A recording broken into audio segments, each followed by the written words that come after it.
Assalamu alaikum and welcome to NBA Muslims Authors Speak. You get to watch me review the books. Now I get a chance to speak with the authors so readers can get to know them better. And the author that graced me with his presence today is Habib Akande. Habib Akande is a British-born writer and historian of Nigerian descent. Hold on one second. I always do that. I'm so terrible with this. Hold on. There we go. Now, I always do that every single broadcast. People must be used to it. All right, so now let's get back to you. All right, Habib Akande is a British-born writer and historian of Nigerian descent. A former student of Al Azhar University in Cairo, Egypt, he is the author of 5 published nonfiction books on race, Islamic history, and erotic Muslim literature, including A Taste of Honey, which we will be talking about today. Habib is currently working on an upcoming book about women's sensuality from an African perspective entitled Kunyaza, The Secret of Female Pleasure, which we'll get to as well, but I want to kind of like focus on Taste of Honey. Assalamu alaikum. How you doing, brother Habib? Thank you so much. And I just want to warn people ahead of time, okay, to fasten their seatbelts, because this is definitely we're going to be talking about some things that people may not automatically feel comfortable about. We will be using words like sex, and even, the word penis may come in once in a while. So, just be prepared for that. Okay. Now, I got to read A Taste of Honey, and I had to reread it, and I had to reread it over again. And there's a ton of notes that I have in it, because I very much see this as a seminal work where people could benefit from it. More so if it was something that was taught in a class where you would have an instructor, you would be able to explore it along with your instructor. So hopefully that will happen one day, if it's not happening already. Okay. It was a very, very fascinating book. The first question that I have, though, is what is A Taste of Honey and who's tasting it? Very good question. Taste of Honey, the title Taste of Honey is a double entendre, which it refers to either sexual intercourse or knowledge. And because in the Arabic language, sex is kind of seen as something which is delicious and desirable, and also so is knowledge, or beneficial knowledge, that is seen as something that is one of life's great pleasures. And I also wanted to pay homage to a famous hadith, which the Prophet Muhammad ﷺ was involved with a Muslim woman who complained to him about her husband being unable to satisfy her in the bedroom. And they used an expression, "Dhuqul usayla," meaning taste the honey, meaning did you taste his honey and did he taste your honey, meaning did you consummate the marriage? So I wanted to pay homage to that particular hadith, because there's so many wisdoms and so many things that you can get in terms of understanding the importance of not only sexual relations from an Islamic perspective, but also the importance of a man being able to satisfy his female partner, which is unfortunately something which is not really spoken about. So that's what A Taste of Honey means. And who's tasting it? Hopefully the reader is tasting the beneficial knowledge, which hopefully that they will get from the book. Now, I think that the knowledge that's here is something that a lot of it is something that I'm not accustomed to seeing in Muslim texts about faith. And interestingly enough, I was very, very surprised to find that there's a rich heritage of scholarship when it comes to sensuality and desire and its connections to one's faith. So I guess my question would be, what happened to that scholarship? Because this is not something that, before this book, it wasn't something that was prevalent, but it's actually something that was for centuries before. Where did that gap take place? And what's going on now that you've released the book? Yeah, so I mean, in terms of Islamic history, since the time of the Prophet Muhammad, peace be upon him, the Muslims are very candid in terms of talking about sexual relations, whether it's in terms of how a man should satisfy a woman, or how a woman should satisfy a man. And this was like, there's many hadiths which talk about this, which I related in the book. And there was this sparked a movement, shall we say, amongst a number of Muslim scholars and writers who wanted to talk about sexuality, sexual desire, and things like that from an Islamic perspective. And this started in the 9th century, where there was a number of works like the Encyclopedia of Pleasure, which has recently been translated into English, up until around, I'll say, the 17th to 18th century, when this tradition kind of died out, unfortunately. One of the reasons why this tradition died out, the Muslim erotic literature tradition, was because when a number of Christian missionaries went to the Muslim lands and colonized a number of Muslim lands, they brought with them their understanding, because a number of them were Christians of the Victorian era, their understanding of what morality is in terms of gender relations, in terms of sexuality, and they imposed this upon a Okay, number of Muslims. Hello? you're back. We Okay. lost you for like a You good, lost me. Oh, yeah. wow. So you write at Encyclopedia of Pleasure, which, by the way, where is that book? So the Encyclopedia of Pleasure, that has been translated, was translated in 1977 as part of Serial, I think Alapoa Publishing, and there's a copy of it in SOAS libraries in the UK, but it might also be available online. That's a book that was written in the 10th century, and there's another book called An Intelligent Man's Guide to the Art of Pleasure, or the Art of Coercion. Yeah, straight away that caught your attention, but that's another book that was translated in 1977. And I use a lot of what these writers spoke about. That's what I use as inspiration for my book, because again, there was a number of books like this which spoke about how a man should pleasure a woman, and how even a woman should pleasure a man, the nature of sexual desire, both from a male perspective and female perspective, the nature of female ejaculation, which is something which only on the last 50 years that Western science has spoke about, that yes, women can ejaculate, when a number of Muslim scholars affirmed that this was a reality long ago. The issue of multiple orgasms, oral sex, and things like that. This is something that the Muslim scholars were like the sexual commentators of their time, when they spoke about practices, whether they were within the confines of Islam, i.e. within marriage, or those practices, sexual practices that were not considered to be illicit, whether it's sexual relation between a man and a man, a woman and a woman, or even bestiality. But they spoke about everything. They wasn't afraid or ashamed of speaking about the truth. Now, coming to why or how this literature tradition came to an end, like from around 18th to 19th century, what you found was when a number of Christians and missionaries colonized much of the Muslim land, they imposed, or they came with their own understanding of morality, which a lot of the Muslims adopted. So this idea of sex being just for procreation and sex being dirty, which unfortunately even many Muslims have, we've adopted this from a number of like the Christian understanding of what sex is, because from a traditional Islamic perspective, sex is seen something which is desirable, is something which is pleasurable, both for the man and the woman. Now, unfortunately, that's not the case we have today, because in many Muslim countries, whether it's in the Muslim world or in the West, whether it's the United States or the UK, generally when we hear about sex, it's from the male's perspective. The importance of a woman pleasuring a man, not the importance of the man pleasuring a woman. And women have got sexual desires, and women have got sexual needs. And some women's libidos is far greater than the man. And there's nothing wrong with saying that. And there's some women who aren't being able to pleasure, who their husbands aren't able to pleasure them, which unlike today's day and age, many of the Muslim scholars of the past spoke about and addressed this. Okay, so not something that's new, it's just new to us, I guess, basically. And I just really find it a little strange that, especially as a Muslim that's in the West, that the West tends to be, at least there's this idea that the West is a little bit more sexually liberal than say in non-Western countries, which again, that right there, that's a whole nother discussion. But how is it that it's been able to influence Western Muslims? I can understand that it may have influenced Muslims outside of the context of the West.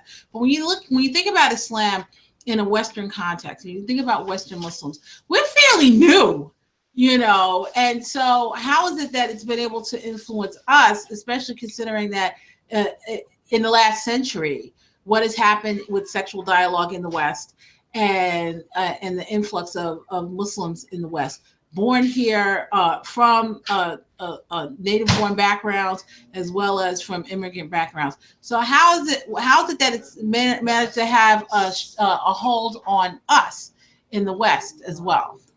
So how's what managed to have a hold on us? This whole aversion to talking about sex and just like not even knowing about the scholarly work that existed. Yeah. One reason is that a number of these texts are in Arabic, and many Muslims unfortunately don't have access to these works, because many of us aren't able to read Arabic, and a number of these books haven't been translated. Now the question is, why haven't these books been translated? Because I think they're very important. Cultural hang-ups, because a lot of Muslims, especially those coming from immigrant communities, whether it's from the Indian subcontinent or parts of Africa or parts of the Arabian world, they've got this perception, like I mentioned earlier, that sex is kind of seen as something that is bad or dirty or something that you only speak about within marriage or you don't speak about at all. And there seems to be a fear amongst a lot of Muslims, particularly Muslim men, about female sexuality. The West is also having this issue as well. So it's not just a Muslim problem. It's only in, like I said, the last 50 years that a number of Western sexologists are addressing the issue of female sexuality, and Muslims are also having this issue as well, because I think it's this idea that if we kind of speak about, if we arouse a woman's sexual desire, whether it's in the form of talking about it or literature, then she might cause fitna across the lands, which is problematic. Again, this is not an Islamic understanding, but this is like the male fear of the female libido, because again, we've got this misunderstanding that a woman, if she's aroused any way, then she's going to cause fitna amongst the community, which again is problematic. It kind of comes off as kind of like the that whole idea of, the original sin, which is very Christian centric, and who first ate the apple. So any kind of sexual dysfunction that's happening is automatically ascribed to female sexual libido. And I think as well, I think a lot of men, and again, it's not only Muslim problem. I just want to make clear that I think it's a problem amongst Western non-Muslims as well, is that we've adopted, when we're talking about sexuality, and now we're looking from the perspective of a lot of men. So because, again, I'm generalizing, but because a lot of men might be able to easily arouse or highly aroused by the thought of thinking about sex or seeing a woman that they find attractive, they think that's the same with a woman. So because a lot of men aren't capable of having these discussions, because they might run loose or whatever, they think that might be the same that might happen with a lot of women. So that's why they don't want to open the Pandora's box, shall we say, which again is problematic, because it's like we are patronizing a lot of women, because it's like, even though they're adults, even though they might be mothers, even though they might have been married before, even if they've had relations before, they might even be virgins, we don't want to arouse their desires, because it's like we feel that they won't be able to handle it. So let's just wrap them up in cotton wool and kind of protect them, which again, I think this is a very paternalistic, patronizing view that a lot of men unfortunately are having. But again, this is not Islamic, because in the time of the Prophet Muhammad, peace be upon him, there was women who openly went to the Prophet Muhammad. Again, but they did this, and they were very modest in how they went about this. Asked for his hand in marriage, which again, if that happened nowadays, people would be horrified. How can you ask a man in marriage? No, these are cultural issues. It's not an Islamic issue. Or a woman asking the Prophet, and even asking Umar in another narration, where she complained to Umar that her husband was able to satisfy her in bedroom. And again, he praised him, said that her husband is a good man, he prays, he fasts, he does night prayers, but in the bedroom, he's lacking. And that's the reality, that this idea that if you're a good Muslim man, then you must be good in all aspects of your life. And that's not necessarily the case. And if you've grown up in a very in a culture which got a strict gender segregation, this can also lead to sexual dysfunction, which unfortunately does occur in both the Muslim lands and also the non-Muslim lands, but amongst a number of Muslims. These are so many issues again which we can talk about, but ultimately it's a case of trying to understand the issue of sensuality, sexuality without the cultural underpinnings that unfortunately a lot of us, when we view these kind of issues, because we're all products of our environment, we can't get away from that. Well, and it also seems like, and this was like a question that I had, that there's so much that's happening in the limited Muslim dialogues about sex, in particular, in the context of marriage, and as well as just different tactics that can be verbal or even just physical, that in order to suppress the female libido. It just kind of makes you wonder, are Muslim men in general, but particularly Muslim men, because when you look at the texts that are out there, when you hear the talks that are out there, when you see what's going on between intimate partners in Muslim cultures, it just seems like there's this fear of the female libido that exists among Muslim men. Has that been your experience? Have you found that to be the case? Yeah, most definitely. And I think, unfortunately, there are a number of... I said you heard it all live. They are afraid. No, they are afraid. No, it's true. It's true. And I'll admit that as a man that had these fears before, I'll be honest, but even as a man, it takes, whether it's a sense of maturity or some self-reflection, to admit that you have these insecurities or these fears about, because every man, we've got this bravado that we can satisfy a woman. And if you're not able to do it, or even a thought comes into your mind, it's like affecting your manhood. And a lot of men aren't ready to face this. And especially within the context of marriage, because this is something that the idea that you can't satisfy a woman, obviously we've got this idea we need to be able to protect our women, both financially and also physically, but also sexually. That's something that a lot of men, we hold in high regard, that we can do this. But unfortunately, a number of us aren't having conversations with women, whether it's our wives or even women in general, to understand how are we able to satisfy her? Because even our understanding of satisfying a woman is generally just, you have to be, excuse my language, but strong, hard, fast, and quick. And again, that's the male understanding. For a man to be, highly aroused and to enjoy himself in terms of sexual pleasure, that works. But whereas with a woman, obviously women are different, but she might require a more soft, gentle approach, and women are subtle. And also the issue of like mental foreplay, that's something which a lot of men aren't willing to engage in, because for us it doesn't stimulate us. Like to engage, to emotionally, to stimulate her mind, to have sweet talks and things like that. This is something which the Prophet Muhammad, peace upon him, told us that you should do. That don't go to your woman like a camel goes to quench his thirst, and then after it's done just sleeps. Or when you're going to engage with your wife, send messages beforehand. And when they asked him what is the messages that you send beforehand, he said sweet kisses and kind words. Now again, this is about understanding the foreplay and how foreplay is so important before you actually go into penetration. But again, with a lot of men, we're going to go straight into penetration. Now, coming to how the different tactics that men used in history, unfortunately, even Muslim men, to suppress female libido. One, which I'm sure many of us know about, is female genital mutilation. And unfortunately, what you found, because I lived in Egypt for 3.5 years, and you found it's quite prevalent, unfortunately, in Egypt. And some Muslim men, even religious, learned Muslims, would use female circumcision, because there's some hadiths which mentions female circumcision, which is similar to, you can say, to the practice of, I think it's called clito, get the pronunciation. Yes, thank you very much. In the Western world, and they use this to justify female genital mutilation, or they'll try and use some logic to say that we need to, because we fear that a woman might, run wild, we need to cut off her clitoris, we need to remove her clitoris, because we're safeguarding her and the community. But ultimately, this comes from. Why is it they're not cutting off the tips of penises? Why? Because again, it's a double. Like again, as a man, I'm not worried. I'm not worried about other men, because men aren't going to sexually assault me or rape me. But I'm worried about women, because I don't want my women to be going around sleeping around. And you even find this with like the fear of female libido, even amongst non-Muslims, even amongst, like, you could say womanizers or players, have you, like, they are very, like, okay, I'm generalizing, but I'm sure you must know there are some men who, they might be philanderers, womanizers, will have you sleep around, but with their own sisters, their own wives, daughters, overprotective. Like extremely protective. Now, why is this? Because even maybe because the way they are, they think that women are going to be like that, or maybe some of the women that they've been around or associated with, they think all women are like that. And rather than actually speak, if you don't want your wife or girlfriend, well, you can have a girlfriend, but anyway, your girlfriend or your daughter or sister. No, let's keep it real. Somebody got girlfriends. Let's keep it real. No, let's keep it real. If you're worried, no, let's keep it real. Let's have an honest conversation.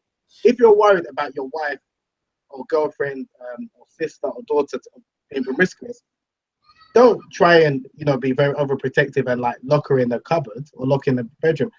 Try and understand if she's that way inclined. Some women are that way inclined, and again, a woman is, she can do what she likes, but not a lot of women are that way inclined. But because some men are, and I recently posted something on Facebook about questioning whether I believe that some men aren't built for monogamy. That some men, if given opportunity, unfortunately, they will step out on their lady. Not to justify this, but some men think that's how all women are like. So they think in order to curb this, we need to lock them up in their homes. We need to ensure they don't speak to anyone at all. We need to, practice, female FGM, female genital mutilation, and Islamicize this and make it out like it's good for the whole community and things like this. And these are some issues which, unfortunately, was mentioned in some of the classic Muslim texts, because even some Muslim scholars had this issue. That how can we suppress the female libido? Because if not, it's going to run wild. And there are some interpretations which some Muslim scholars made of the story of Prophet Yusuf and Al-Aziz's wife, and she was seen as, I mean, in the Islamic tradition, she's seen as like the femme fatale, kind of like seen as equivalent to Jezebel in the Christian tradition. She's seen as the archetype of how all Muslim women is: hypersexual, uncontrollable lust. So because women are like this, and this story was mentioned in the Quran, they were like, how can we prevent women from, just sleeping with our, our servants at the time or friends? And it's just like, we need to trap them, we need to lock them away. And again, this is not Islamic, but this is unfortunately came about from some Muslim men in particular who had an issue or who feared female libido, which again, I think we as Muslims, we need to kind of, in today's day and age, we need to address this, because this is something which goes on nowadays. But again, most of the people that control this narrative are Muslim men, and they're just going to be talking about their fears and their insecurities, which might be a woman's libido. So therefore, they're not really going to address this. Well, I'm glad that you mentioned that it's very much centered on the Muslim male fear of woman's sexual autonomy and libido, because I think that the fact that you're a man and you authored this book is significant. I think that there are plenty of Muslim women scholars that could author a similar book, but they would receive a lot of backlash just because they're a woman that is addressing this issue. And I mean, and you're coming with scholarly work, so it's not like, the girlfriend's guide to sex or anything like that. It's about the scholarship that has been happening for hundreds of years in Islamic culture. But I think that the fact that it's a male's name on it and not a female's name is very, very significant because of this fear of the woman's sexual libido.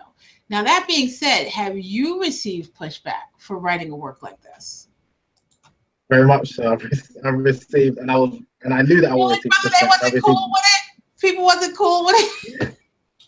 No, a lot of people not. I still get some messages now and again on my Facebook page, or people email me saying, "This is haram. What are you doing? And you're causing fitna and all the rest of it." And there was even one incident which I'm going to tell you, which is quite funny, which I put a post on my for the book, and a man commented initially and said that this is haram, what you're doing, why have you got Islam in the title, take it out, you're causing fitna, blah blah blah. And then about 20 minutes later, a woman commented and said, on the same post, I really like what you're doing, mashallah, I really enjoy this post, I'm benefiting a lot from it. And then the same man posted it again like 5 minutes later, and I didn't realize that was his wife, and he was rebuking her, saying that, what, I told you not to be reading this type of information. So even within the same home, you can have some men, which again, a lot of the critics are going to have been men because of this fear of female sexuality, which I think comes down to, and again, so I mean, as in the book or the work I'm doing, who haven't taken the time to read the book, I mean, I can understand it, but I don't pay too much attention to that. People got constructive criticism. I'm more than happy to sit down and listen to what they've got to say. But one issue is all that some people have, that they see some passages. So if the book is quite explicit in some areas. I talk about some topics that can be considered very sensitive, like oral sex, multiple orgasm, and things like that, which some people are not ready for. Now, when they open a book and then they see some of these, and even some problematic passages, which I'll hopefully will come and speak about, to deal with racism and colorism and objectifying Muslim women or objectifying women in general, some people, when they see these passages, they put down the book and think, oh, this is totally, I'm endorsing this type of these assertions, which that's not the case, because people haven't taken the time to actually read the book. But generally, I think people have read the book, even if they might disagree with some parts, I think they can see where I'm coming from, and I'm not encouraging people to just, open debauchery and licentious behavior and just go all out. But I'm explaining, I'm giving you a history of the issue of sensuality in Islamic history, and obviously from a Muslim, and I will admit it, from a Muslim man's perspective, because I've got blind spots. I'm not going to sit here and say I'm totally objective. Because obviously I was born in the UK of Nigerian descent, my cultural perspectives and views and attitudes towards women is reflected in even the research that I've done. And I think that's something that we have to admit, not to have this idea that people, even Western scholars, are objective. No one is completely objective. We've all got our, you can say, our cultural baggage or our prejudices. And I'll try to be objective, but I'm not going to lie and pretend that I'm doing 100% justice to this topic if a woman were to write this book. And that's why, and another reason that I wanted to put this book out there is, so even though I will get some critics, which I'm more than happy to take. I want other writers, Muslim writers, to kind of talk about these kind of topics about sexuality within a God-conscious framework from their own different perspectives. So more Muslim women writers, more Black Muslim women writers as well in particular, because the experience of being a Black Muslim woman is very different to being a Black Muslim man.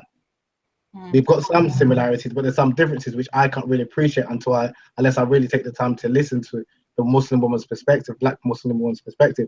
But at the same time, I haven't got insights that the Black Muslim woman has got. So rather than complain about it and say we need more books like this, because I spent 3.5 years in Egypt where I came across such works and I was able to translate some of it and do some research with it, I thought, okay, let this maybe be a catalyst for other similar works and research to be carried out by other Muslims.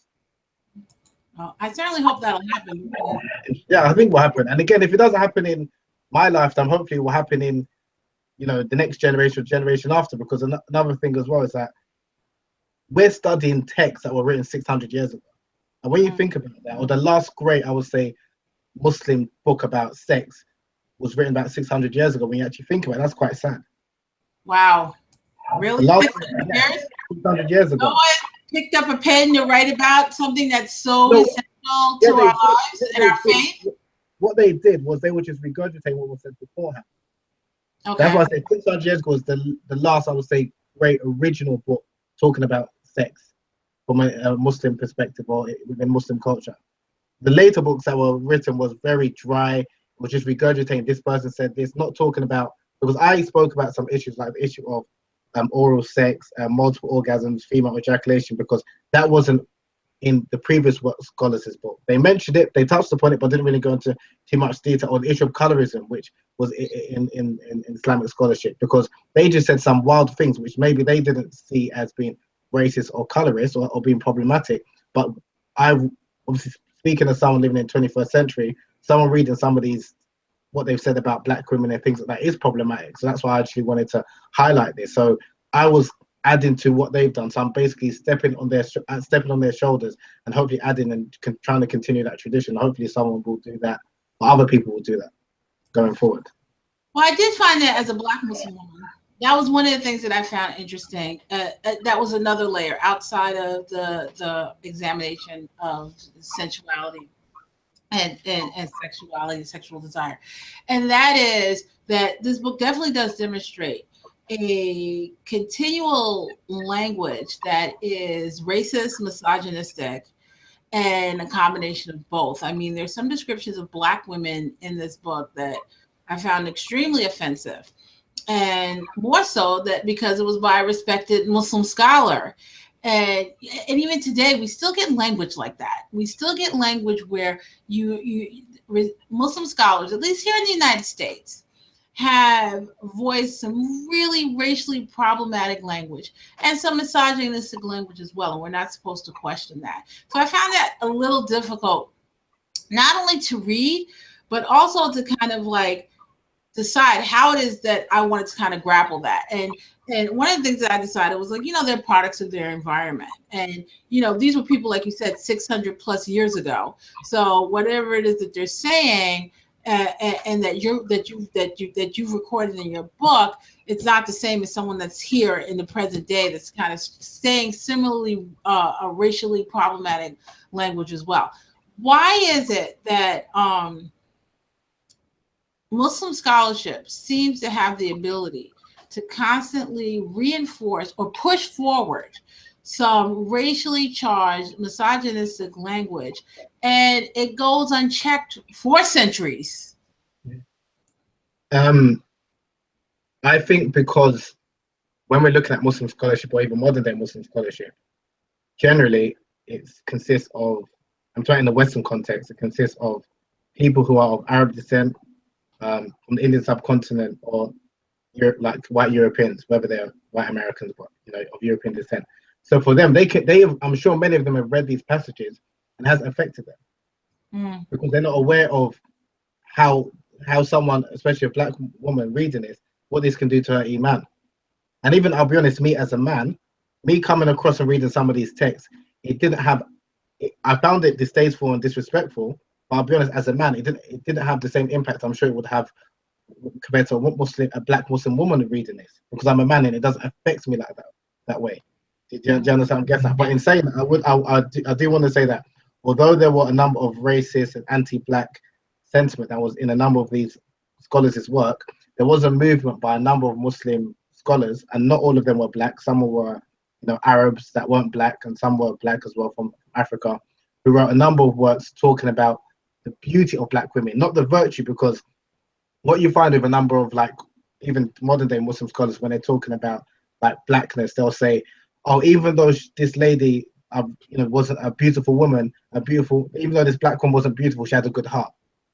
And it's as if the black people naturally aren't attractive, or they're not intelligent, but they're good in terms of their conduct and things like that. Whereas a lot of these scholars, they weren't talking about their piety. They will say, no, there are a number of black beautiful women, and black is beautiful, similar to the black is beautiful movement in America, the 1950s, 1960s. There were a number of scholars who wrote works talking about praising black women. Some of it was quite graphic and quite explicit, talking about different parts, and again, you might find it quite well, there were some parts in this book too, so yeah, but they were praising black women. Parts description in this book as well.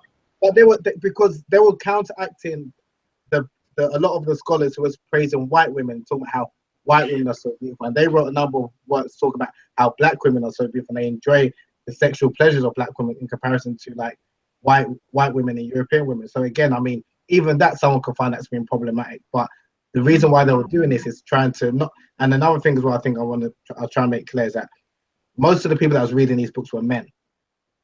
Mm-hmm. It wasn't women. Most of the readership were men. So they are speaking to men. And unfortunately, whether we like it or not, and I'm going to be very honest, a lot of men, this is what, when they're thinking about a spouse, or they generally think about the physical qualities first and foremost. So they're trying to show when they are, you could say, objectifying black women, they're not saying that her virtuous qualities aren't important, but for a lot of men, they want to be attracted to a woman who's beautiful, physically, sexually attractive.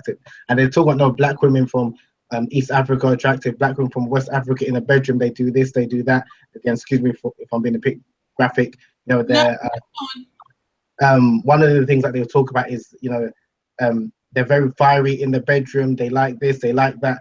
Now, again, for a man hearing this is appealing. I'm not saying they reinforce the stereotype of black females' hypersexuality is basically what you're telling me. Well, when you see this, they were saying this before the Europeans. So when we think about racism and colorism, it's generally from the Europeans, which started in the 18th and 19th century. Mm-hmm. They were speaking about this in the 14th, 15th century. So this was an issue way even before the Europeans. So I'm not saying that. So if anything, are they reinforcing this stereotype, or the Europeans reinforcing what some of the Arabs said, because they came before them? And also, where some of these Arabs, where they got their views about black women, it was from the ancient Greeks. So even when we're talking about, which I didn't mention, this Muslim erotic literature tradition, it came about, one, they were inspired by prophetic traditions and Quranic verses speaking about sensuality from an Islam perspective. But also when they came across works like the Kama Sutra, the classic work of the Indian Erotology, they translated and wanted to write about a book about sexuality, but from an Islamic perspective. Many people, when they think about the Kama Sutra, they think it's just about sexual positions, when in reality, it's a religious textbook talking about the art of pleasure. It's about relationships. And only 20% or even less than that of the book speak about sexual positions. But today, if you ask anyone in the West, what is the Kama Sutra about? They'll say, oh, it's about sexual positions, when in reality, that's doing a disservice to the book.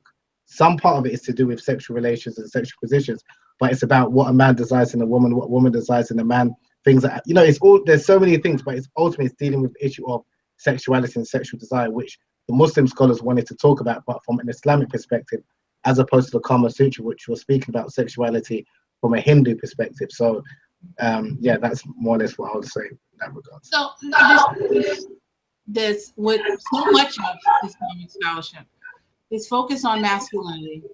Yeah. Like it's written by men for a male audience, and it's read by men. And even your book, which is not necessarily written exclusively for a male audience, the husband in that couple didn't want his wife to read it. It was okay for him to read it. Exactly. Yeah.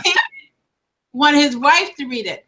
So with thinking about that, it seems like the paradigm very much involves centering masculinity and masculine desire when it comes to uh, uh, connections of sensuality and faith and desire.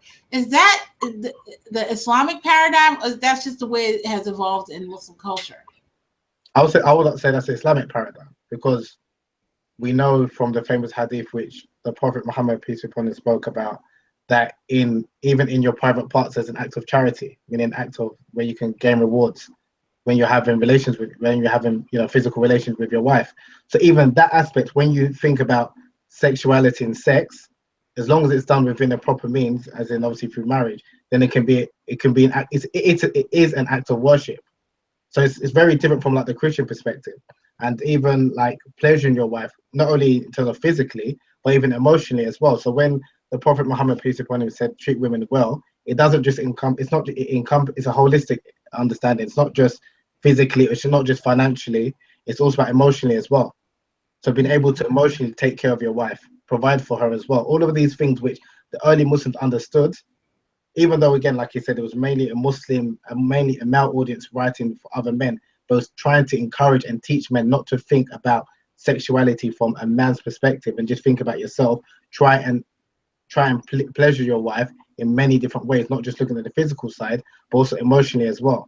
And not only the reason why I'm saying this is important, because you can earn divine rewards, because ultimately at the end of the day, as Muslims, hopefully everything we're doing is for the sake of Allah. So as a man hearing this, that I like women, and are you telling me that if I am doing something which I like in terms of my desires, I'm actually getting rewarded for that? For a lot of men, that's like, wow, that's great news. Do you understand? So I think in terms of the Islamic paradigm, sensuality, faith, and worship all does intertwine with one another. But again, that's the traditional perspective. Now, unfortunately, nowadays, and again, you need to spice up a little bit, because not everyone is going to want missionary. Again, like and some cultures that's boring. And even during the time of the Prophet Muhammad, peace upon him, when Umar, who was from Mecca, when he married a woman from Medina, in Mecca, they like to shake up a little bit, different positions. Again, excuse me if I'm being a bit graphic, but different positions. That's what they liked. When he went to Medina and married a woman from Medina, she was like, "No, we don't do this. You don't like." He wanted to penetrate her from the back, in her vagina, though, not obviously in her anus. And she was like, "No, we don't do this," because they had this belief from the Jews that it makes you go like deformed or blind or something like that. So Umar went to complain to the Prophet to ask, is this true? And he said, no, you can come to your wife in any position which you like, as long as it's not through the anus.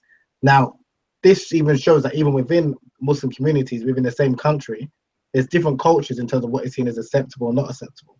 But ultimately, there's some men who are or some women who like it a bit, you could say, freak in the bedroom. There's nothing wrong with that, as long as obviously you don't use that word. Do not use that word, freak. Why? What does that mean in American context? Tell me. Freak is like, it denotes some type of abnormality. Okay, that's okay. Sexual preference. I'm glad you said this. Because, and this is again one of the importance, and I tried to show this in the book, of understand of language. So in the UK, or someone in the UK, to say freaky, it just means that you like to spice it up. So instead of just doing missionary, you like different positions. That's what freaky means. You're not just boring.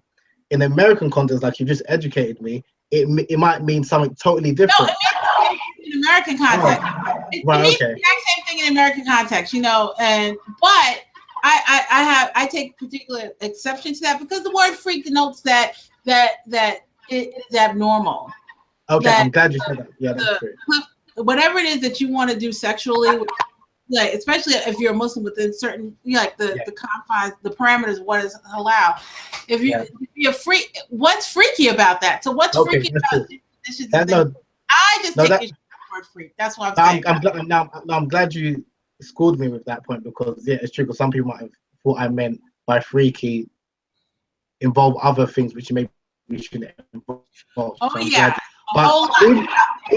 But then that then leads to even understanding what is, because I use like some people, and there's nothing wrong. Some people might be just happy just to do missionary throughout the rest of their life. It doesn't mean that they're boring, does it? Some people, if they're satisfied, both the man and the woman, and that gets them both off, that's fine. Whereas some people, they might consider that to be boring. Now, even using the word, saying that's boring, that's problematic, because we're saying what is normal. Yeah. You understand? Again, and one thing with it's in terms of Islam, the Quran or even Hadith, it doesn't go into detail with a lot of these matters with regards to sexuality or even how to find a wife, or how a man can find a wife, or how a woman can find a husband, because like that saying says, there's devil in the details. Yeah. And if you go into too much details, you're going to make things very deep for different people. Mm-hmm. Unfortunately, what you find is that when you find a lot of modern Muslims, when they speak about the issue of sexuality or relationships and how to find someone, they are generally speaking from their own perspective or their own cultural perspective, and this might be the socially acceptable way of doing it in their culture, and then they impose that, or they say this is Islamic, and that's the problem. And what I wanted to show by relating so many different stories and anecdotes and things like that is to show that it was varied. So how people had relations, how they found it was very diverse, even amongst men and even amongst women, because even as a Muslim man, when I hear, and this is from listening to Muslim women, when people talk about like the ideal, quote unquote ideal, the practicing Muslim woman, it's like one type, even when you're talking about in terms of sexual relations. Like the idea of a woman, like I mentioned earlier, going up to a man and proposing is seen as she lacks modesty. There's nothing wrong with that at all. It happened in the time of the Prophet Muhammad, peace upon him, and there was eye reveals saying that was perfectly acceptable. And what was interesting as well is that Aisha, when she heard about this, she was surprised. She was thinking, what kind of woman would do this? Because maybe for her, she wouldn't need to do that because she got married off by her father. So for her, even she could understand it. And that's something which I want, hopefully, the reader to understand, is that when you're looking at what is quote unquote acceptable, that's not acceptable, there's a lot of grey areas. It's not black and white. There's things that's clearly not allowed, but generally there's a lot of things that is allowed. But unfortunately, with a lot of Muslims nowadays, we like to give maybe our view of this is how it should be done, or even in terms of beauty, because this is what I find is attractive or beautiful, and then I tell you this is what is, and then people take things as face value, especially if it's coming from someone that's considered to be a respected scholar or whatever, and then say that's Islamic, which is problematic. I think it definitely is, because one of the things the book expressed was intrinsic link. I'm echoing for some reason. Hold on 1 second. It was this intrinsic link between faith and desire. Yeah. And so, like you mentioned earlier, how the Prophet talked about the rewards that you get from engaging in sexual, in satisfying yourself sexually within parameters of what is considered halal.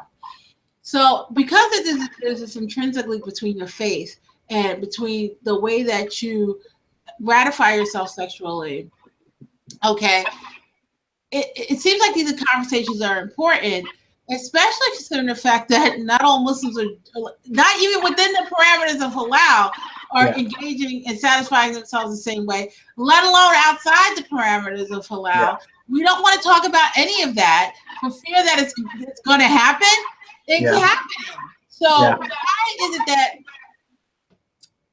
we are so in tune to just pushing aside talking about sex when our ummah, okay, in general, is plagued with so much sexual dysfunction and just really just anxiety about sex? Why do we keep kind of like trying to cover this up instead of just like really addressing it, especially scholarship, considering the fact that there's a tradition of scholarship doing exactly that? Yeah, I think it's kind of like stepping into the unknown for many people, because, for example, just say if you've got like a scholar who is in his mid-40s or early 50s, got married at a young age, maybe in like late teens, early 20s.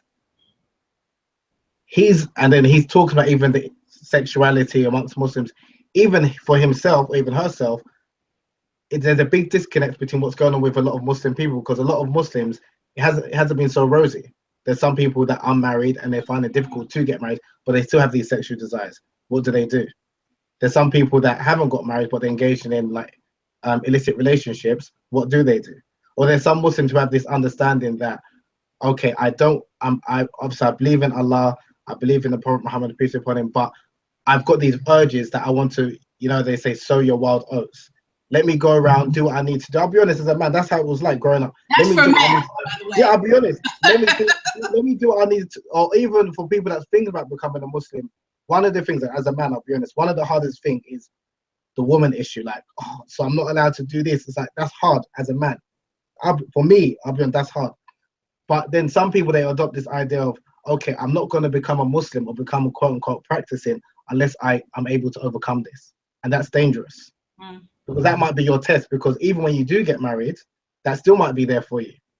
But you just battling with that internally, that might be a way for you to draw closer to Allah. So although yes, there are a number of hadiths and things talk about the rewards you get for having sexual gratification, there's also rewards in terms of being able to abstain, because that's hard.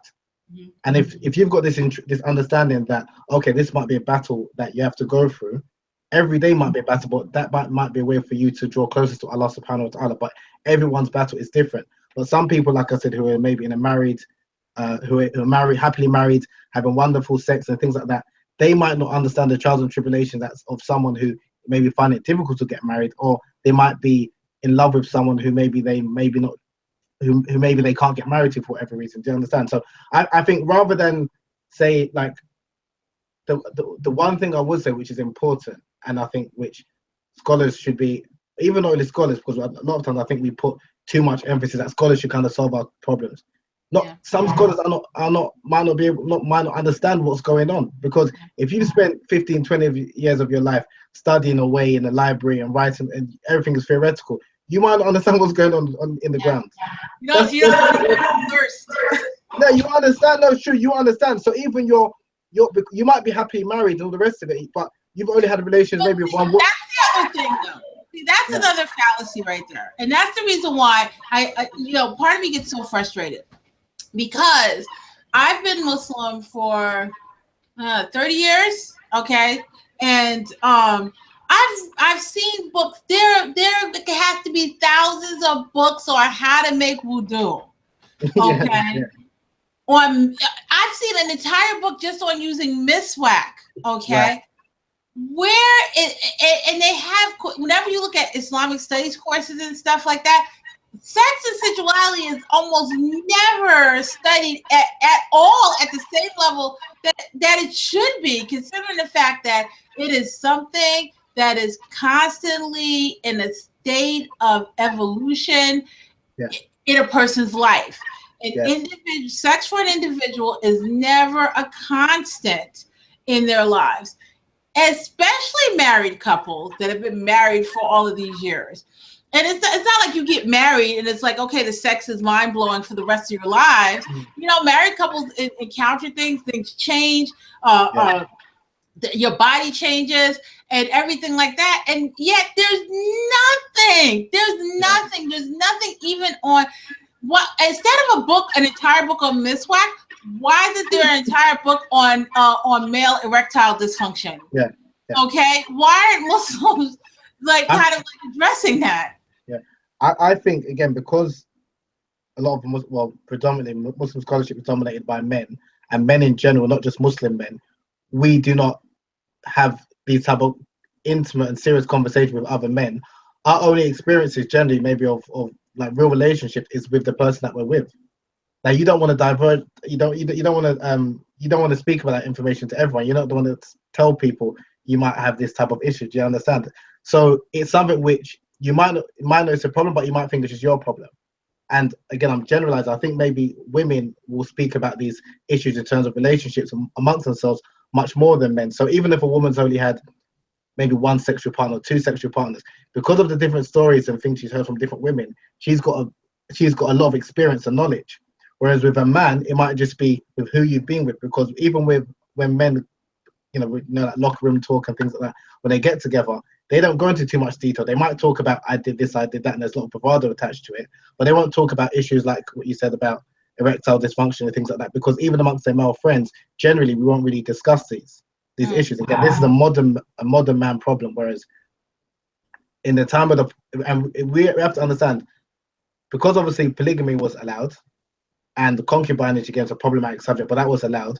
So men had a number of sexual experiences with different women, and that gave them different insights. No, not all of them with money. Okay. I'm from Nigeria, right? And it's not whether they're Muslim, Christian, or atheist.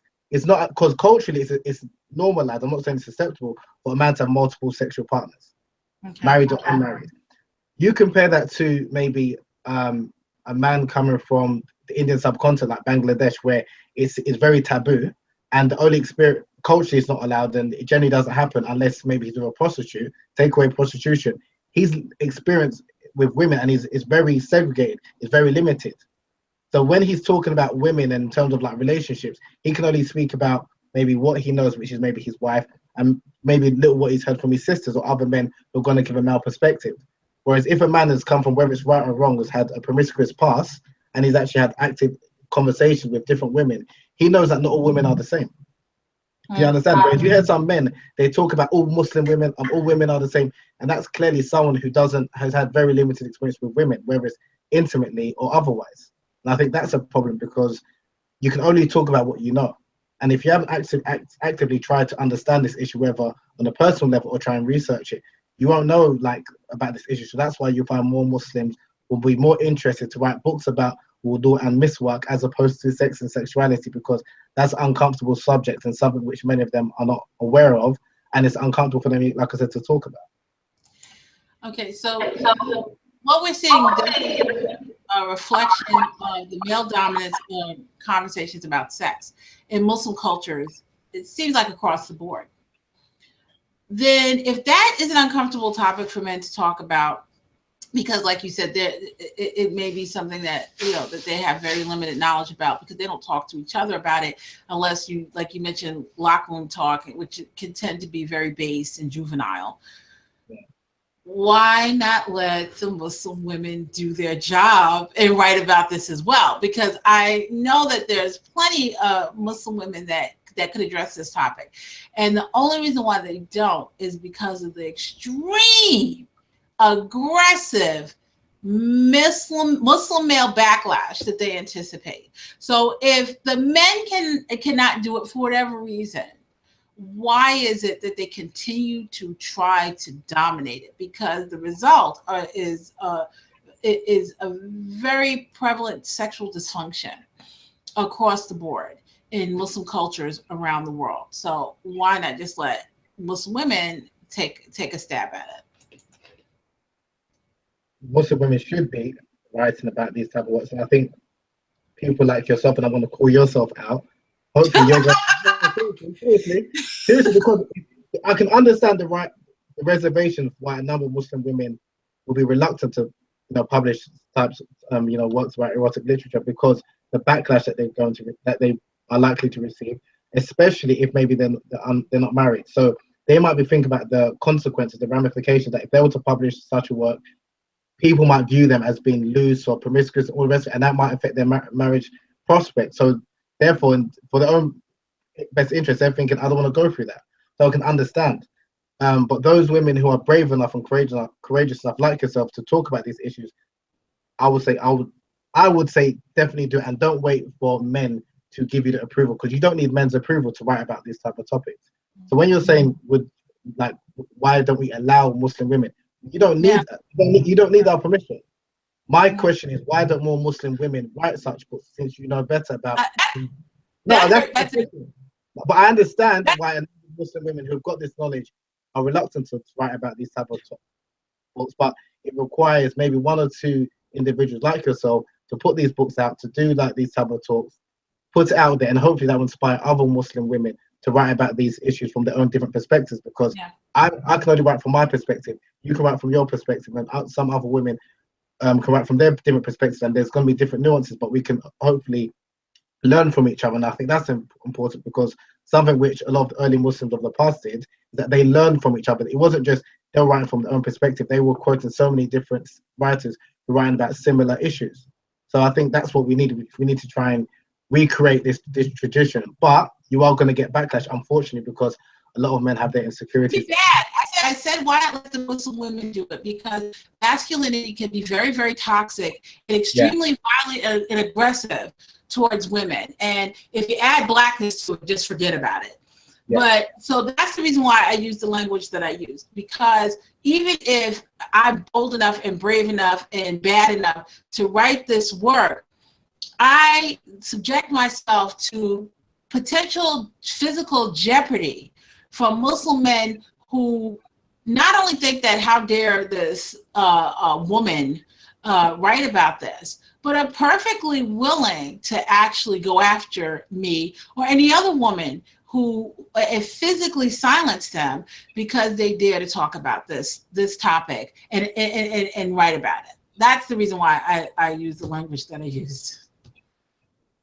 Okay, and then in that case, I think it's important for more men to stand shoulder to shoulder with women and speak about why women should be not able, but support women writing about these type of works and support them. I think that's important because it's no point me keeping quiet or men like myself keeping quiet. We as men need to admit that we have got an issue. And I'll be honest myself in terms of our attitudes towards women. And I'm not going to pretend that my attitude towards women or a lot of men's attitude towards women is positive or is always within the confines of Islam. And we abuse our privilege. And again, we have to be able to admit that. But it's very difficult because we're enjoying our privilege. The same way, we know about white people that enjoy white privilege. Many of them don't want to address it and admit it. A lot of men, we don't want to let go of the power that we've got because we like the things where they are, unfortunately. Until something happens to maybe one of our loved ones, that's when we want to start talking about this is an issue and we need to empower them and all the rest of it. When in reality, we should be able to understand and learn from that now. Okay.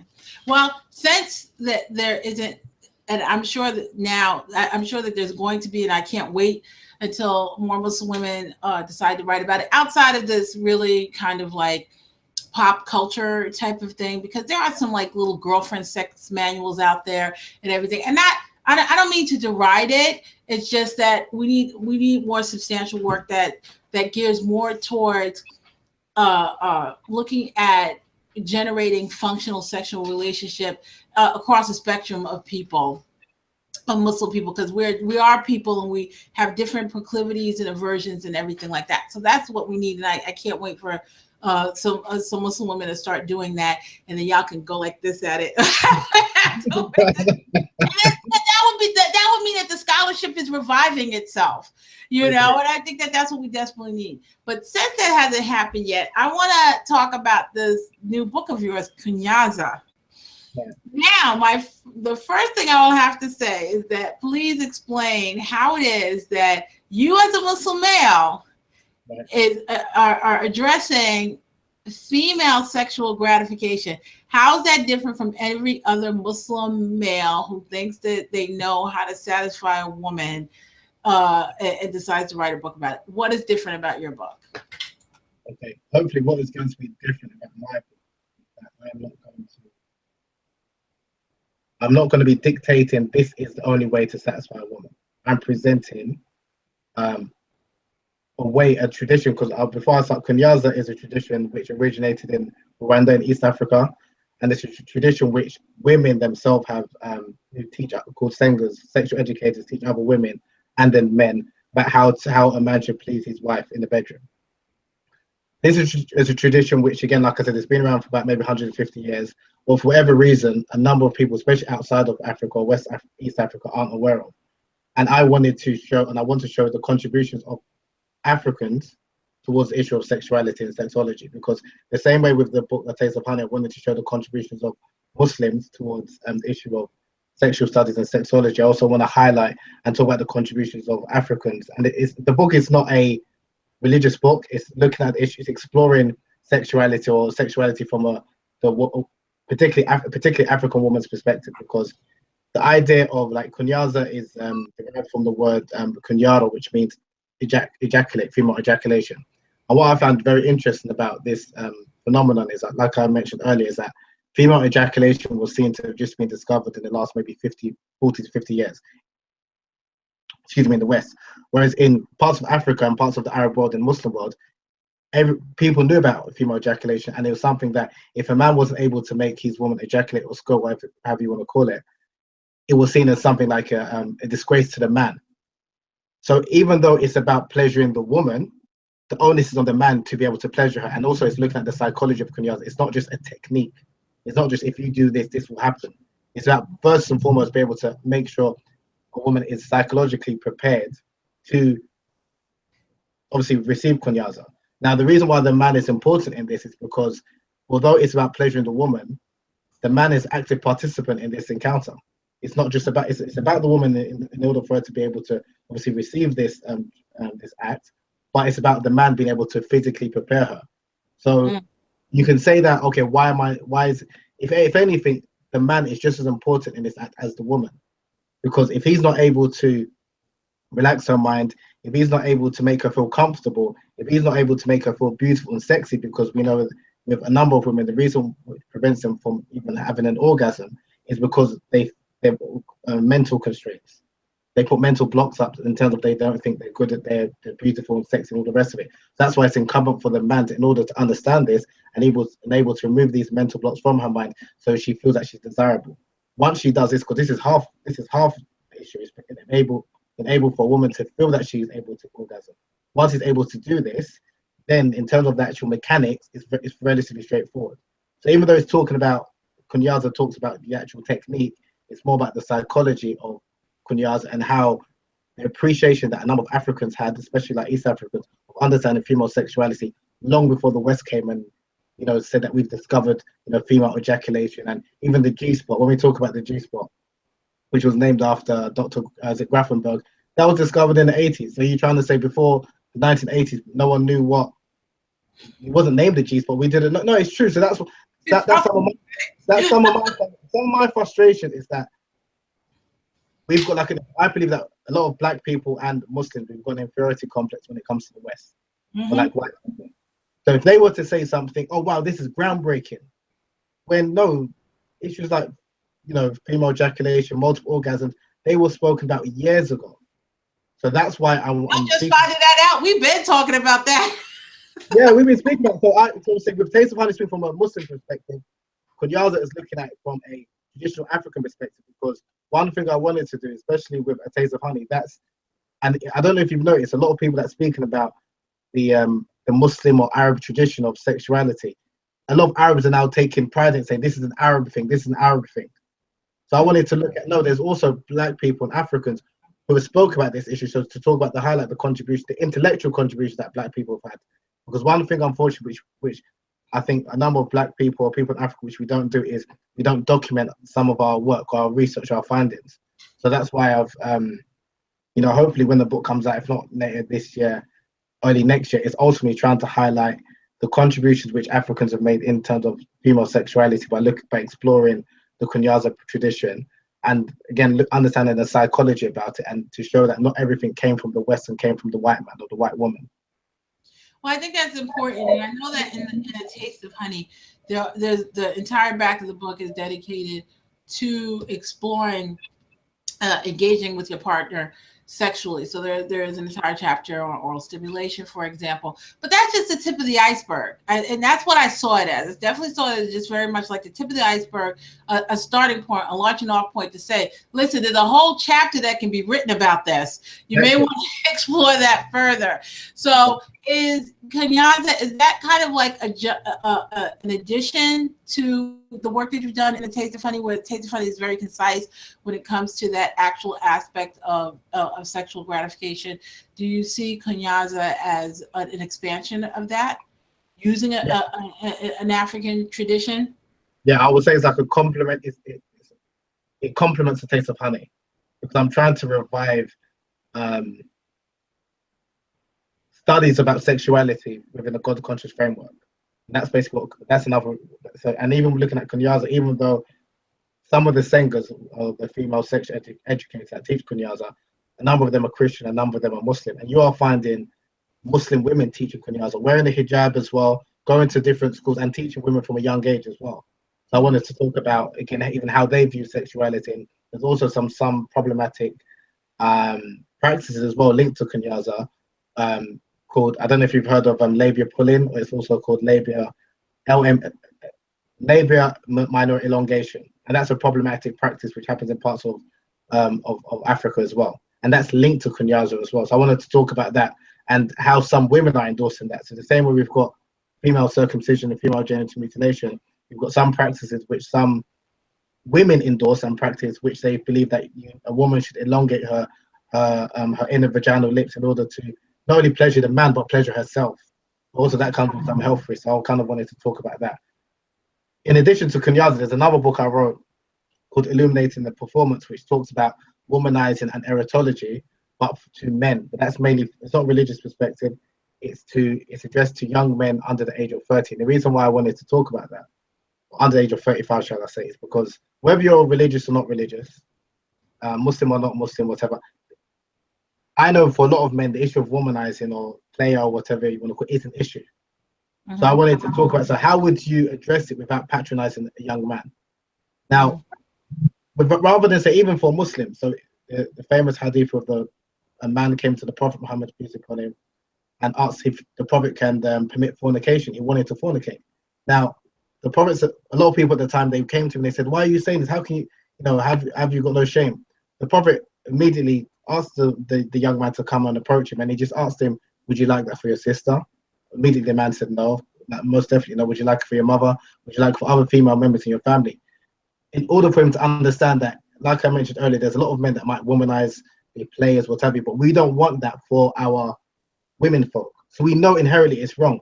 And the way you address it, sometimes it's not just about this is haram, because it doesn't work for some people, or even just say that if you love someone, why would you cheat? Because for some men, we have no issue of, in terms of our understanding of having a wife or girlfriend, and also having a side piece or side chick, however you want to call it in America, or someone on the side. And that even Muslims, there's a lot of Muslims that do this and even abuse polygamy in order to suit their own desires, and you halalify it, like you call it halalified womanizing. So you've got your wife, and then you've got a secret wife, especially someone who comes new into Islam. It's a phenomenon which happens in the UK. I'm not sure if it happens in America, where unfortunately that you've got Muslim women that come into Islam, that embrace Islam, and rather than the imam or the person that's trying to teach them about Islam to safeguard them and act as their wali, their guardian, they secretly marry them, don't tell their other wife, have sexual relations, and then divorce them. And then a lot of women leave, and I've seen this repeatedly. Now, again, I'm not saying that, and the problem is because technically, quote unquote, it fulfills the conditions of marriage, it's halal, and a lot of even Muslim men who are aware of this, they keep quiet. And this is something that I had an issue with, because I'm not going to lie, even beforehand, this was something that crossed my mind. So whilst I was, shall we say, engaged in extracurricular activities that I knew that was haram, I thought, okay, let me halalify this. And this is something which even some religious people said, oh, why don't you just, marry this sister? And I know I'm not committed to her. It's a halal, just, enjoy her for a couple of weeks, couple of months, and then you can divorce her, khalas, it's fine. Now, if my upbringing wasn't like, that's marriage, you don't mess about with a woman like that, I would have engaged in that. And there's a lot of Muslim men that do that, and they don't see anything wrong with that. And what my issue is that other Muslim men who know about this, even within the, I'm not calling anyone out, but who are well respected in inverted commas, are engaged in this practice, no one's even calling them out, because technically it's legitimate, it's halal, because it follows the letter of the law, but it doesn't follow the spirit of the law, because people know this is haram. I mean, so these are, I think that is an exploitation of that word halal, because how is it halal to emotionally abuse someone? Where is that halal? So it's like when you think about this act where it's like, well, it's halal. How is it halal? You're emotionally abusing someone. You're playing with their emotions. You're exploiting them, and you don't know the psychological and emotional damage that you're inflicting on them and the trauma. So where is it halal? If a woman was doing it, if sisters started running around doing that mess, they'd be ready to string them all up and or find a hole and stone them to death or something like that. So I agree with you entirely. It's not. That's why I said that, because people are looking at the letter of the law when they know, when you're looking at Islam, you have to look at the spirit of the law as well as the letter of the law. You know it's not allowed, but people are, again, from a male perspective, because he's just thinking very selfishly, he's playing with the religion to suit his own desires. So that's something which, again, we need to kind of address as Muslim men and women, but I think men more so, because it's going on, but you're not checking other men, you're just keeping quiet about it. Yeah. There's definitely a protection of male masculinity in all Islamic cultures that I've observed in my experience, where domestic violence, the exploitation of laws of polygamy,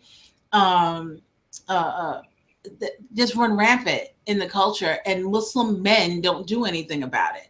In the like you said, like, you know, you're watching out for your privilege. You're watching out for your homeboy. So a lot of times you don't say anything.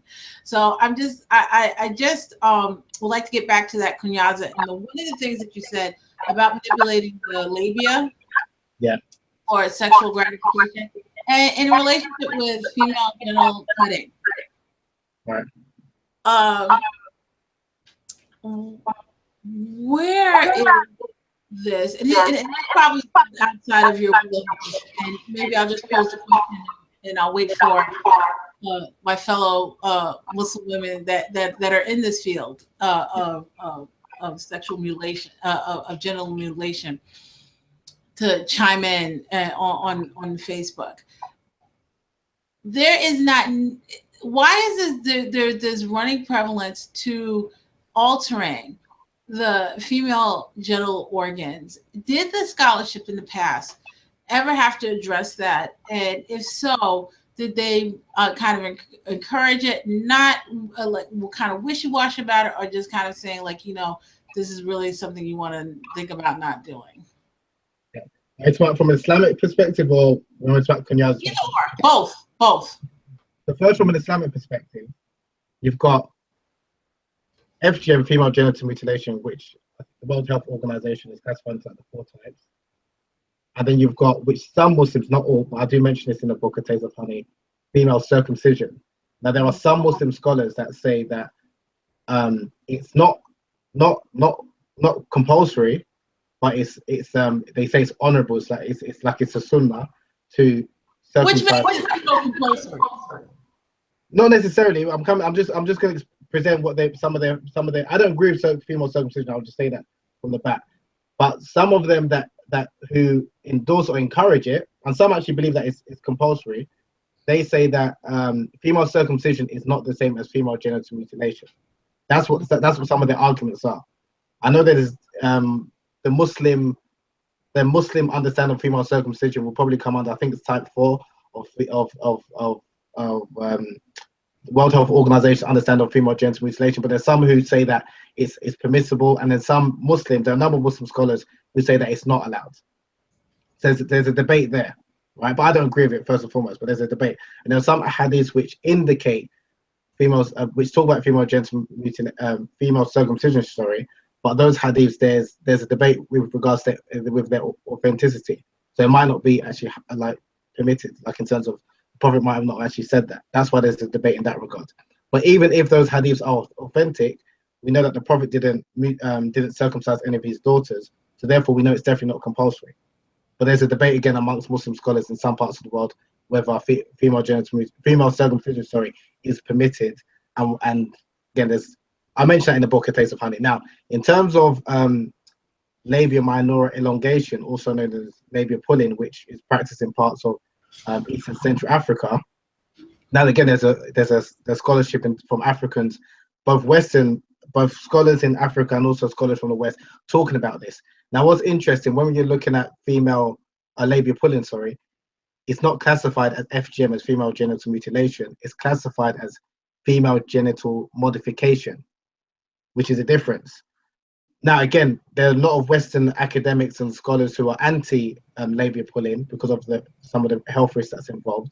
But there are some African scholars, both men and women, who argue for it. And and the idea is that it doesn't only enhance the male partner in sexual relations, but also the woman as well. And there's a big debate in terms of whether labia pulling should be allowed, or whether the practice should be whether we put to an end. But again, there are a number of discussions about that. And rather than, again, I've got my own view, I don't agree with it. But rather than just saying this is just wrong, this is a form of FGM, I wanted to understand it. And I think that's something which a number of Orientalists and Western scholars are quite arrogant about when they go into different parts of the world. And even we as Muslims, even the West. So there might be some practices which we disagree with or we can't understand. But rather than just condemning it straight away, let me try and understand where they're coming from. And then hopefully you might be able to educate the person or speak to them where they can rationalize with them to say why maybe this practice is wrong. Because it's not only practice amongst young girls, it's also some women who are of age who practice labia pulling. But generally, unfortunately, when it comes to labia pulling, it's mainly practiced amongst girls from the age of like 8 and 9, when really and truly they haven't got a trace. That's why it's problematic. So that's why, because it's practiced on girls from a very young age, before they reach the age of puberty, a lot of people, that's why they'll classify it as a form of female genital mutilation, when you can say it's a form of female genital modification. But that being said, I'm not in favor for it, just in case anyone thinks I am. But I wanted to try and understand it before condemning something. But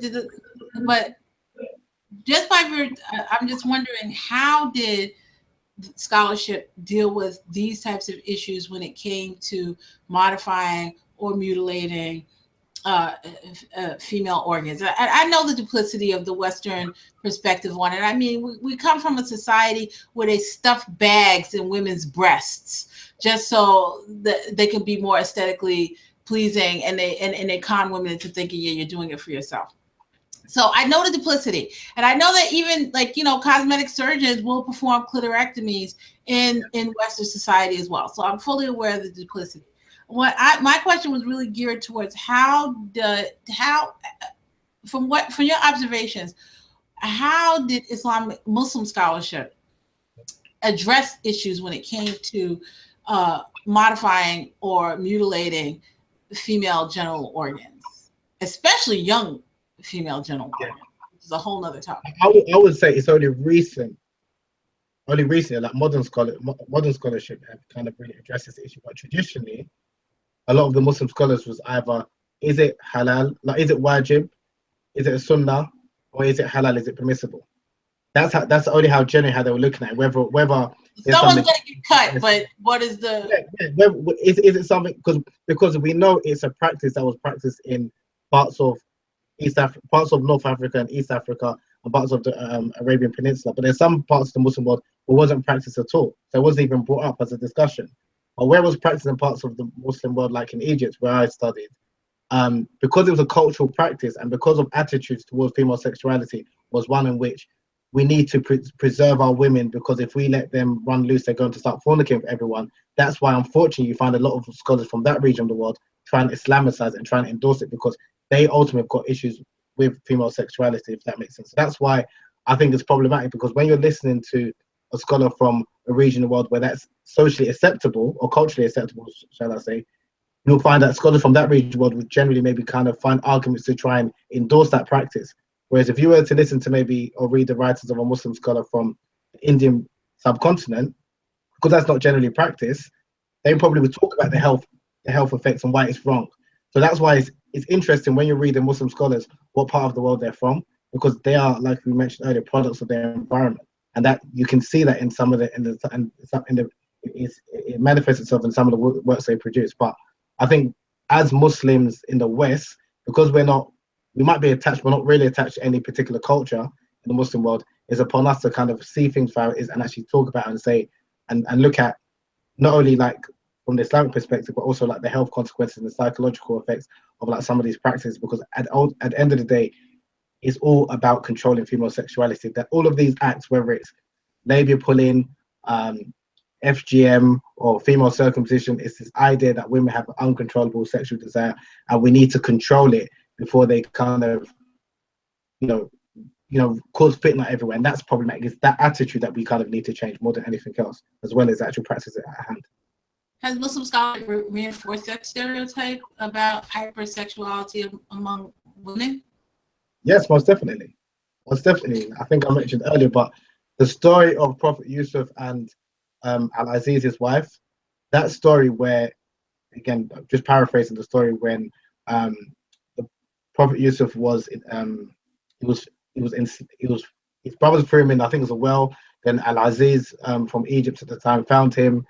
He took him to his house where he worked as like a servant boy, and then his wife at the time tried to seduce him, and in which the Prophet Yusuf ran away, and then he grabbed the back of his shirt, and it's narrated both in the Quran and in the Bible. So that famous story, which many people are aware of, a lot of Muslim scholars spoke about this, that this woman as this is the archetype of what women are like. She's the femme fatale. She is, women are like this, hypersexual, uncontrollable sexual desire, and that's why we need to protect all our women, because they've got this uncontrollable, insatiable lust for anyone you bring around them. This is what they're going to do, and that's problematic. But again, I just want to add that although there were some Muslim writers that said this, there were a number who spoke against this and said, no, that's not correct.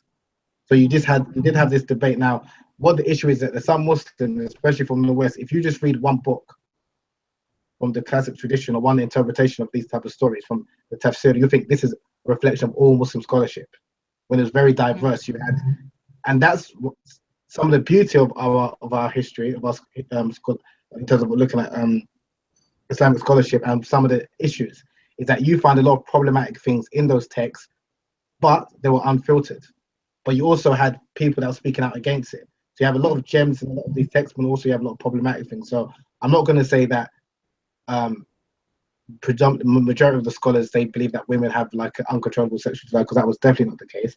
But there were some that unfortunately did believe this, and they reinforced the stereotype, which even when I was studying in Al-Azhar in Egypt, you did find even some teachers uttering these type of things, like this is the way women are like, and you know that, you know, if you don't look after them, if you don't lock them in like a cupboard, they'll just go around and sleep with everyone. And this was taught to, like, you know, young men, and that's why they grew up with some of these views about women, which is problematic. Will you come back after I get a chance to read Kunyaza? Would I come back to authors? Most definitely. Yeah, most definitely. I really enjoyed it. I've benefited as well, and I mean that even by your posts on Facebook, and I definitely would like to, and I'd like to hear your perspective, because even some of the stuff that you've said in the past hour and a half, without you realize, it's giving me insights, and I'm actually thinking about things differently. So I do appreciate your time, and hopefully we'll definitely sit down and speak again. Well, yes, it's been a long time, and it just goes to show you that there's so much that needs to be addressed when it comes to this. So, Jazakallah for taking the time out. And again, I really highly recommend this book. I think that it should be everywhere, and there should be classes on it. And so maybe if like Muslim scholarship doesn't want to do it, maybe there's a professor somewhere at a liberal arts college, because they're usually the ones that pick up stuff like this, who's ready to like kind of like address teaching a course on this, because this is really, really fascinating. Thank you so much, Brother Habib, for giving me your perspective and writing such an excellent book that opens so many doors in the way one may think about the ties between faith and sensuality. So everyone pick up this book, and Jazakallah for joining me for NBA Muslim Authors Speak. Assalamu alaikum.